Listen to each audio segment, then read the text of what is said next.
11,000 बंदों को एक दिन में अध्यादेश ला करके हटा दिया गया। ये लोगों ने धरना दिया लेकिन किसी ने सूद नहीं लिया। जो दिल्ली में डीटीसी की बसें चल रही हैं, क्लस्टर बसें चल रही हैं, उसमें सुबह के समय कोई भी मार्शल नहीं है। अगर कोई वर्दीधारी बस में मौजूद है तो मजाल है किसी को कोई सामने वाला महिला को छेड़ दे। 40 से 45% जो लोग यहाँ पर किराए पर रहते हैं उनका घर चलना मुश्किल है। बच्चों की स्कूल की फीस नहीं गई, ट्यूशन की फीस नहीं गई, LIC बंद हो गई। जैसे ही सर आपके पास में कोई भी हमारी फाइल आती है हमारी पुणे बहाली की, तो कृपया करके देरी ना करते उस पर हस्ताक्षर कर दीजिए, अपने साइन कर दीजिए।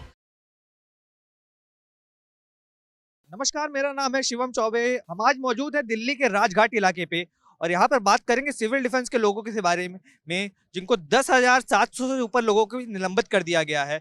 निलंबित करने का रीज़न किसी को नहीं पता है। यहाँ तक कि लोगों ने यहाँ पर धरना प्रदर्शन भी किया, लाठियाँ भी खाई, पर अरविंद केजरीवाल और LG साहब के बीच में ये फुटबॉल मैच चल रहा है। दोनों एक दूसरे पे ब्लेम गेम खेल रहे हैं और हम जानेंगे यहाँ के लोगों की राय क्या है जिनको निलंबित किया गया है, जो 3-4 महीने से प्रदर्शन बैठे हुए हैं। कोई उनका गुजारा नहीं है, कोई उनकी सुनवाई नहीं है। उन्हीं से जानेंगे उनके मन में आखिर क्या है। क्या सोच रहे हैं, LG साहब की गलती है इसमें या केजरीवाल जी कुछ कर रहे हैं घालमेल? सर, ये दोनों में हम लोगों के पास अभी तक कोई स्पष्टता आज तक किसी ने नहीं दिया। अगर LG महोदय या केजरीवाल महोदय प्रूफ के साथ ये स्पष्टता दे देते तो हम लोगों को भी मालूम हो जाता कि इनकी गलती है और इनकी गलती है। इतनी बड़ी संख्या में लोगों को निकालना, जब एक तरफ रोजगार की बात होती है, कहते हैं कि रोजगार देना जरूरी है, और दूसरी तरफ 10,000 से ऊपर लोगों को एक साथ निलंबित कर दिया जाता है। किस तरीके से देख रहे हैं, राजनीति चमकाने की कोशिश है या फिर कुछ और बात है? सर देखिए, ये लोकतंत्र का देश है। अगर चाहे स्टेट का हो CM साहब, चाहे सेंट्रल का हो मोदी जी, एक मत एक विश्वास, सबका विकास ये लोग करते हैं। लेकिन मुझे ऐसा लगता नहीं है कि 11,000 बंदों को एक दिन में अध्यादेश ला करके हटा दिया गया, तो ऐसा कुछ है नहीं। आप कहते कुछ है और करते कुछ है। या तो पारदर्शिता के साथ, प्रूफ के साथ स्पष्टता होनी चाहिए। जो हमारे बंदों ने 31 अक्टूबर 2023 से 4.5 महीने करीब होने को है, ये लोगों ने धरना दिया लेकिन किसी ने सूद नहीं लिया। अब कुछ दिन पीछे से विधानसभा में दिल्ली में चर्चा हुई, 2 दिन चर्चा होने के बाद अभी अब तक हम लोगों को ये पूर्ण रूपेण, या मीडिया चौथा स्तंभ होता है देश का, आप लोग महान है, तो उनके सामने भी अभी अब तक स्पष्टता नहीं आई कि हमने ये प्रपोजल बनाया और ये LG महोदय को भेज रहा हूँ, या LG महोदय के पास पहुँच गया तो LG महोदय इसको प्रेस आप चौथे स्तंभ को बताएं कि हमारे पास आपकी ये फाइल आई है, उसमें ये बिंदु है। अगर ये दोनों हम लोगों के सामने बता देते हैं तब तो हम कुछ माने कि आप दोनों स्पष्ट हैं। 5 सालों के अंदर केजरीवाल कहते हैं LG साहब हमें काम नहीं करने दे रहे, पर चुनाव के 3 महीने पहले आके कहते हैं सारा काम कर दिया। जब काम नहीं करने दे रहे थे तो काम हुआ कैसे? नहीं देखिए, ये ऐसा तो है नहीं। जो उनके अधिकार क्षेत्र में है वो कर रहे हैं, जो अधिकार क्षेत्र से ऊपर है तो वो तो LG साहब करेंगे। अच्छा, महिलाओं के लिए भी एक केजरीवाल जी ने स्कीम निकाली है कि 18 वर्ष से ऊपर की महिलाओं को 1-1 हज़ार रुपए देंगे। किस तरीके से देखते हैं, मुफ्त की रेवड़ियां बांटना सही है या फिर जो सरकारी नौकरी हैं उस पर काम करना, शिक्षित करना लोगों को, उनके एम्प्लॉयमेंट पे ध्यान देना, किस विषय पे देख रहे हैं आप? सर देखिए, अगर हम फ्री का मैटर चलाएं, चाहे स्टेट का हो चाहे सेंट्रल का हो, अगर हम फ्री में सब चीज़ सबको बांट देते हैं तो आगे हमारे बहुत से काम होते हैं, रोड के होते हैं, बहुत अनेकों कार्य हैं, तो कहीं ना कहीं पग बाधा पहुंचाते हैं, क्योंकि आपके पास बजट उतना ही आएगा जितना लिमिट है, लेकिन कार्य अनलिमिट है।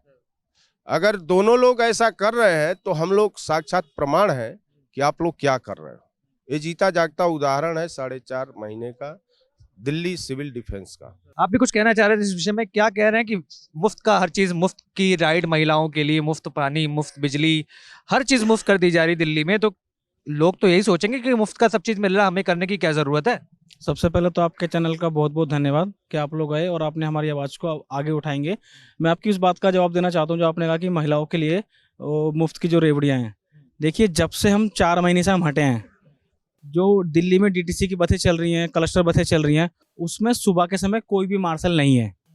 जब महिला या हमारे देश की बेटियां अपने घर से निकलती हैं अपने रोजगार के लिए, ऑफिस पहुंचने के लिए, तो वो ये चाहती हैं कि मैं जिस तरह से सुरक्षित घर से बाहर निकली हूँ उसी तरह सुरक्षित अपने ऑफिस पहुंच के अपना काम खत्म करके सुरक्षित वापस आ जाऊं। तो मैं आपको बताना चाहूँगा कि सुबह की पारी में कोई भी मार्शल बस में मौजूद नहीं रहता है। वहाँ पर जो असामाजिक तत्व हैं वो आए दिन महिलाओं के साथ में, लड़कियों के साथ में दुर्व्यवहार कर रहे हैं, मतलब मिसबिहेव कर रहे हैं उनके साथ में, पॉकेट पिकर हैं, वो लोगों का मोबाइल छीन रहे हैं, परेशान कर रहे हैं।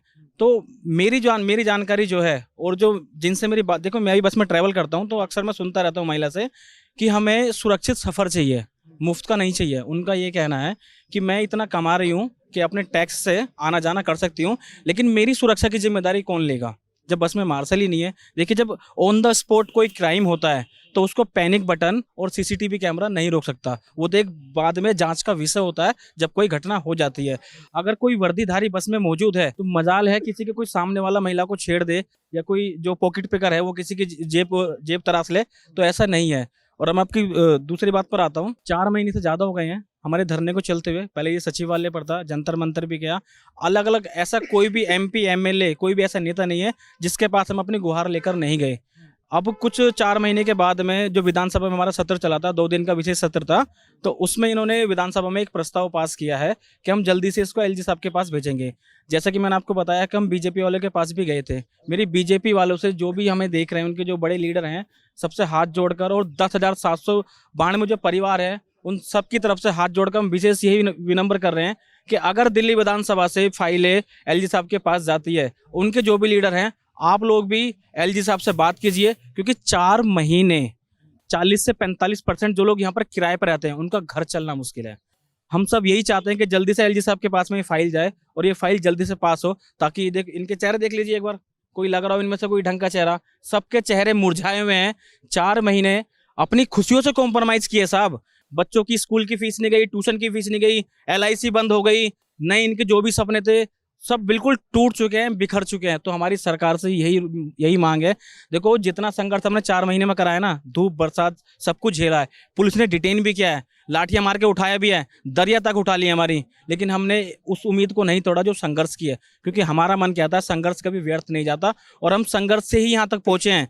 अगर चाहते तो हम सब टूट चुके थे, अपने अपने घर बैठ जाते, लेकिन मन में एक आस थी कि सरकार ने हमारे साथ गलत किया है और लोकतंत्र ने हमें अधिकार दिया है कि अगर सरकारें हमारे साथ में गलत करती हैं तो हम सड़कों पर उतरकर पूरी कानून व्यवस्था के साथ में, कानून के दायरे में रहकर अपनी आवाज़ को उठाएंगे। और ये कहीं ना कहीं एक छोटी सी हमारी जीत थी। सरकार को मानना पड़ा कि ये लोग नहीं मानेंगे, तो सरकार ने विधानसभा में प्रस्ताव पास किया, वो LG साहब के पास जाएगा। तो हम सभी लोगों की तरफ से LG साहब से एक गुहार है, जैसे ही सर आपके पास में कोई भी हमारी फाइल आती है हमारी पुनः बहाली की, तो कृपया करके देरी ना करते उस पर हस्ताक्षर कर दीजिए, अपने साइन कर दीजिए, ताकि ये लोग वापस सुचारू रूप से अपनी ज़िंदगी को चला सकें। तो आप सबने देखा यहाँ पर किस तरीके से LG साहब से गुहार लगाई गई, अरविंद केजरीवाल से गुहार लगाई, नरेंद्र मोदी से गुहार लगाई गई। बात तो ये भी हुई कि यहाँ पे इन्होंने धरना प्रदर्शन किया था, जिसके वजह से उन्हें काफ़ी सामना करना पड़ा, पुलिस की लाठियाँ तक खाई। क्या इस तरह से अनएम्प्लॉयड बेरोजगार लोगों का सहायता करने के लिए सरकार खड़ी है या नहीं? और खबरें देखने के लिए देखते रहिए हमारे साथ सौगंध TV, बने रहिए। आप देख रहे हैं सौगंध TV, सौगंध वतन की।